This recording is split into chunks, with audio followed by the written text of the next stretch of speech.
ಕೈಬಿಡೇನು ಕೈಬಿಡೇನು ಆ ಮಾತು ಹೇಳಿದ ತಾ ಹೇಳಿದ ನಲ್ಲವೇ ನಾ ಕೈಬಿಡೇನು ನಾ ಕೈಬಿಡೇನು ಆ ಮಾತು ಹೇಳಿದ ತಾ ಹೇಳಿದ ಯೇಸು ಕೈಬಿಡನು ದೈನಂದಿನ ಸತ್ಯವೇದ ಅಧ್ಯಯನಕ್ಕೆ ನಿಮ್ಮೆಲ್ಲರನ್ನು ಆಹ್ವಾನಿಸುತ್ತೇನೆ. ಈ ದಿನಗಳಲ್ಲಿ ನಾವು ಸ್ಟೆಫನನ ಪ್ರಭಾವ, ಲೆಗಸಿ ಆಫ್ ಸ್ಟೀಫನ್, ಈ ಒಂದು ವಿಷಯದ ಕುರಿತು ನಾವು ದೇವರ ವಾಕ್ಯವನ್ನು, ಸಂದೇಶವನ್ನು ನಮ್ಮ ಸಭೆಯಲ್ಲಿ ಕೇಳಿಸ್ಕೊಂಡಿದ್ದೇವೆ. ಇದು ಖಂಡಿತವಾಗಿ ನಿಮಗೆ ಆಶೀರ್ವಾದವಾಗಿರುತ್ತೆ. ನೋಡ್ರಿ, ಕೇಳಿಸ್ಕೊಳ್ರಿ, ಆನಂದಿಸ್ರಿ, ನಂಬ್ರಿ. ಈ ದಿನ ನಾನು ನಿಮ್ಮೊಂದಿಗೆ ಮಾತನಾಡುವಂಥ ವಿಷಯ, the title of my message, legacy of Steven, ಅಂದರೆ ಸ್ಟೆಫನನ ಪ್ರಭಾವ. ಇದರ ಕುರಿತು ನಾನು ಇವತ್ತು ನಿಮ್ಮೊಂದಿಗೆ ಮಾತನಾಡೋಕ್ಕೆ ನಾನು ಇಷ್ಟಪಡ್ತೇನೆ. ಸ್ಟೆಫನನಿಗೆ ಆದಂಥ ಅದೇ ರೀತಿಯ ಕೆಲವು ಹಿಂಸೆಗಳು ದೇವ ಮಕ್ಕಳಿಗೆ ಬರ್ಬೋದು. ಈ ಸ್ಟೆಫನ ಬಂದು ಆರ್ಡಿನರಿ ಬಿಲೀವರ್, ಆದರೆ ಇವನು ದೇವರ ಶಕ್ತಿ, ದೇವರ ಬಲದಿಂದ ಸುವಾರ್ತೆಯನ್ನು ಸಾರ್ತಾ ಇದ್ದ. ಹಿರಿ ಸಭೆಯವರು ಇವನನ್ನು ವಿರೋಧಿಸಿ ಇವನ ಮೇಲೆ ಸುಳ್ಳು ಸಾಕ್ಷಿ ಹೇಳಿ ಕಡೆಗೆ ಅವರೇನು ಮಾಡ್ತಾರೆ, ಕಲ್ಲೆಸೆದು ಅವನನ್ನು ಕೊಲ್ತಾರೆ. ಅವನು ಹೊಸ ಒಡಂಬಡಿಕೆಯ ಸಭೆಗೆ ಮೊದಲನೇ ರಕ್ತ ಸಾಕ್ಷಿ ಆದ ಎಂಬುದಾಗಿ ನಾವು ನೋಡ್ತೀವಿ. ಈಗ ರಾಮೇಶ್ವರಮಲ್ಲಿ ನಾನು ಹೇಳಿದಂಥ ಈ ಸೇವಕರು ಅಥವಾ ಸ್ಟೆಫನನು ಈ ಥರ ಅನೇಕ ಜನರಿಗೆ ಆಗ್ತಾ ಇರುವಂಥ ಒಂದು ಹಿಂಸೆ ಇನ್ನು ಮುಂದೆ ಆಗಲ್ಲ ಅಂತ ನಾವು ಹೇಳೋಕ್ಕಾಗಲ್ಲ. ಕೆಲವರು ರಕ್ತ ಸಾಕ್ಷಿಯಾಗಿ ಸಾಯ್ಬೋದು, ಕೆಲವರು ಸಾಕ್ಷಿಗಳಾಗಿ ಇರ್ಬೋದು. ಬಟ್ ನನಗೆ ನಿನಗೆ ಒಂದು ಟೆಸ್ಟ್ ಅನ್ನೋದು, ನಂಬಿಕೆಗೆ ಒಂದು ಟೆಸ್ಟ್ ಅನ್ನೋದು ಬಂದೇ ಬರುತ್ತೆ. ನನಗೆ ಗೊತ್ತಿಲ್ಲ ನಿನಗೆ ಯಾವ ರೀತಿ ಬರುತ್ತೆ ಅಂತ. ಒಂದು ವೇಳೆ ಅವ್ರ ಥರ ಬರದೇ ಇರ್ಬೋದು, ಸ್ಟೆಫನನ್ ಥರ ಬರದೇ ಇರ್ಬೋದು, ಅಥವಾ ನಿನ್ನ ಸ್ಕೂಲು, ನಿನ್ನ ಕಾಲೇಜ್ಗಳಲ್ಲಿ, ನೀ ಕೆಲಸ ಮಾಡ್ತಾ ಇರುವಂಥ ಜಾಗದಲ್ಲಿ, ಬಿಸ್ನೆಸ್ ಮಾಡ್ತಾ ಇರುವಂಥ ಜಾಗದಲ್ಲಿ ಯೇಸುವೇ ದೇವರ, ಅದನ್ನು ನೀನು ಗಟ್ಟಿಯಾಗಿ ಹೇಳೋಕ್ಕೆ ನೀ ರೆಡಿ ಇದೆಯಾ ಅನ್ನೋದಕ್ಕೆ ಒಂದು ಟೆಸ್ಟ್ ಅನ್ನೋದು ಬಂದೇ ಬರುತ್ತೆ. ನಾನು ಪಾಸ್ಟರ್ ಆಗಿರ್ಬೋದು, ನೀವು ಬಿಲೀವರ್ ಆಗಿರ್ಬೋದು, ನೀವು ಎವಾಂಜಲಿಸ್ಟ್ ಆಗಿರ್ಬೋದು, ಟೀಚರ್ ಆಗಿರ್ಬೋದು, ನೀವು ಕೆಲಸ ಮಾಡ್ತಾ ಇರ್ಬೋದು, ನೀವು ಬಿಸ್ನೆಸ್ ಮಾಡ್ತಾ ಇರ್ಬೋದು, ಯಾರೇ ಇರ್ಬೋದು. ಪ್ರಿಯ ದೇವರ ಮಕ್ಕಳೇ, we will get A test. We will have to go through the test just like Stephen. ಸ್ಟೆಫನನು ಯಾವ ರೀತಿ ಟೆಸ್ಟಲ್ಲಿ ಆದು ಹೋದ್ನೋ, ನೀವೆಲ್ಲರೂ ಇಲ್ಲಿರುವಂಥ ಪ್ರತಿಯೊಬ್ಬೊಬ್ಬರು ಇವತ್ತು ಯಾರ್ಯಾರು ಬೈಬಲ್ನ ಮೇಲೆತ್ತಿ ಹೇಳಿದ್ರು ನಾನು ಸತ್ಯವೇದವನ್ನು ನಂಬುತ್ತೇನೆ ಅಂದ್ರಲ್ಲ, ಚರ್ಚ್ ಒಳಗಡೆ ಅಂತ ಟೆಸ್ಟ್ ಬರುತ್ತೆ. ಭಯಪಡಬೇಡಿ, ಪವಿತ್ರಾತ್ಮ ನಿಮಗೆ ಶಕ್ತಿ ಬಲವನ್ನು ಕೊಡ್ತಾರೆ. ಬಟ್ ನೀವು ಆ ಒಂದು ಟೆಸ್ಟಲ್ಲಿ ಹಾದು ಹೋಗಲೇಬೇಕು. ಸೊ ಅದಕ್ಕೆ ನಾನು ಇವತ್ತು ನನ್ನ ಪ್ರಸಂಗದ ವಿಷಯ ಲೆಗಸಿ ಆಫ್ ಸ್ಟೀವನ್, ಅಂದರೆ ಸ್ಟೆಫನನ ಒಂದು ಪ್ರಭಾವ ಜೀವಿತ ಯಾವ ರೀತಿ ಇತ್ತು, ಅವನ ಪ್ರಭಾವ ಬೀರ್ತಾನೆ ಅನ್ನೋದನ್ನು ನಾವು ನೋಡ್ತೀವಿ. ಓಕೆ, ಈಗ ಒಂದು ಕ್ವಶನ್, ಪ್ರಭಾವ ಅಥವಾ ಲೆಗಸಿ ಅಂದರೆ ಏನು? ಇಂಗ್ಲೀಷ್ನಲ್ಲಿ ಲೆಗಸಿ ಅಂತ ಹೇಳ್ತಾರೆ, ಕೆಲವರಿಗೆಲ್ಲ ಗೊತ್ತಿರ್ಬೋದು. ಪ್ರಭಾವ ಅಂದರೆ ಏನು? ಪ್ರಭಾವ ಅಂದರೆ ಏನು ಗೊತ್ತಾ? ನಮ್ಮ ಜೀವಿತದ ಸಾಕ್ಷಿ. ವೆರಿ ವೆರಿ ಇಂಪಾರ್ಟೆಂಟ್ ಪ್ರಿಯರೇ. ಸ್ಟೆಫನನ ಒಂದು ಜೀವಿತದ ಸಾಕ್ಷಿ ಏನಾಗಿತ್ತಂದರೆ, ಇವನ ಮುಖ ದೇವದೂತರ ಮುಖದಂತೆ ಕಾಣ್ತಾ ಇದೆ. ನಿಮ್ಮ ಮುಖವನ್ನು ಏನು ಹೇಳ್ತಾರೆ ಜನ ಇವತ್ತು? ನಮ್ಮ ಮುಖ ಏನು ತೋರಿಸ್ತದೆ? ನಮ್ಮ ಹೃದಯದಲ್ಲಿ ಆದಂಥ ಬದಲಾವಣೆಗಳನ್ನು ತೋರಿಸ್ತದೆ ನಮ್ಮ ಮುಖ.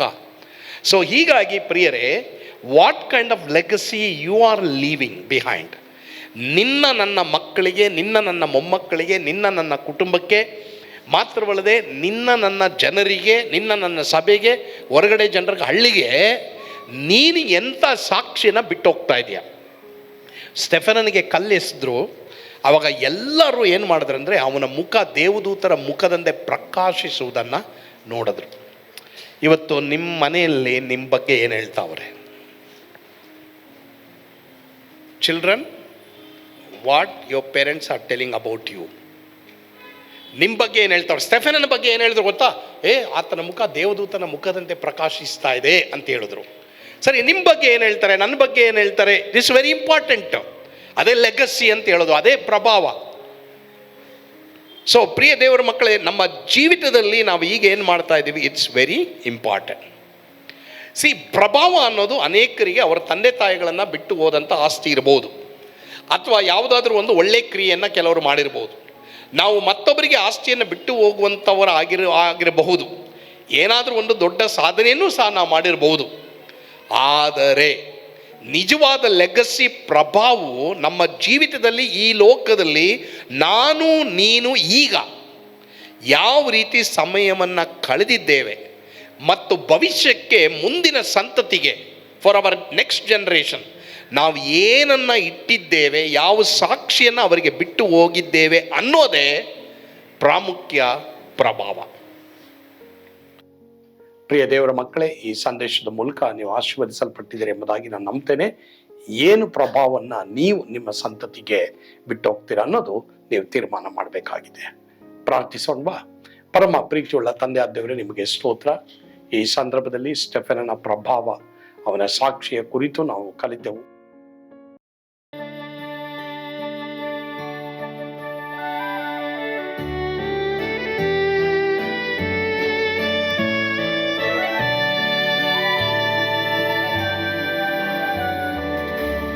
ಎಂಥ ಅದ್ಭುತವಾದ ದಿನ, ನಾನೆಂದಿಗೂ ಮರೆಯೇನು.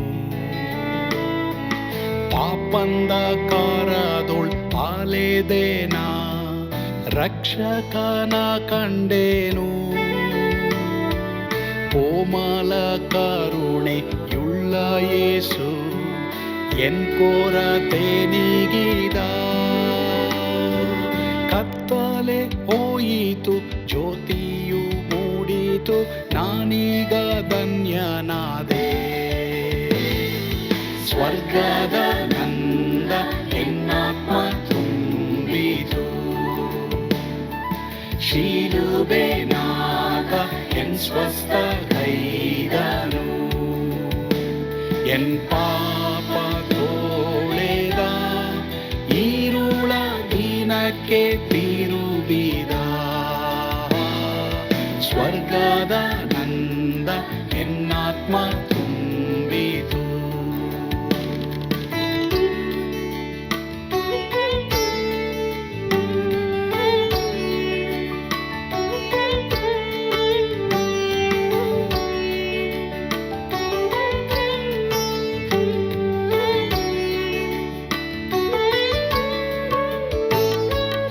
ಆತ್ಮನ ನೂತನ ಜನ್ಮದಿಂದ ದೇವಪುತ್ರನಾದೇನು.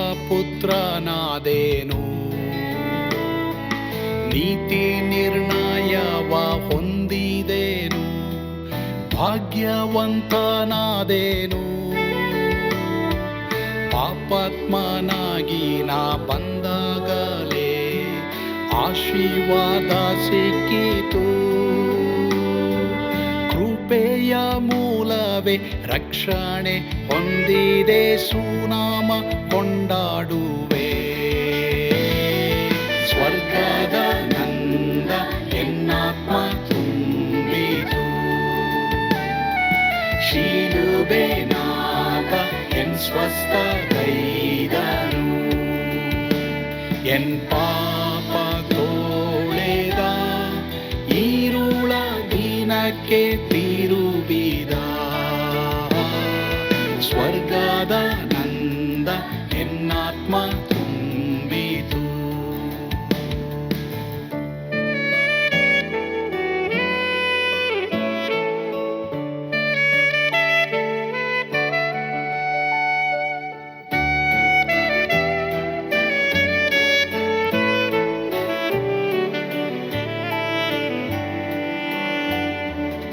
ಅನಂತ ನಿರೀಕ್ಷೆ ಏನಾಗಿದೆ, ಕಾಲವು ತೀರಲಾಗಿ. ಸ್ವರ್ಗದ ಭವ್ಯ ಬಿಡಾರದಲ್ಲಿ ನಿತ್ಯವಾಗಿ ಇರುವೆ. ಶಿಲುಬೆ ನನಗೆ ಆಶ್ರಯವೇ, ನಂಬಿಕೆಗಾಧಾರವೇ. ನಿತ್ಯ ಐಶ್ವರ್ಯವ ದಿವ್ಯಾಶೀರ್ವಾದವ ಕರ್ತ ಇವನೇ ನಗೆ. ಸ್ವರ್ಗದ ನಂದ ಎನ್ನಾತ್ಮ ತುಂಬಿತು, ಶಿಲುಬೆ ನಾಗ ಎನ್ ಸ್ವಸ್ಥ ಗೈದನು. ಎನ್ ಪಾಪ ತೋಳೆದ ಈರುಳ ದಿನಕ್ಕೆ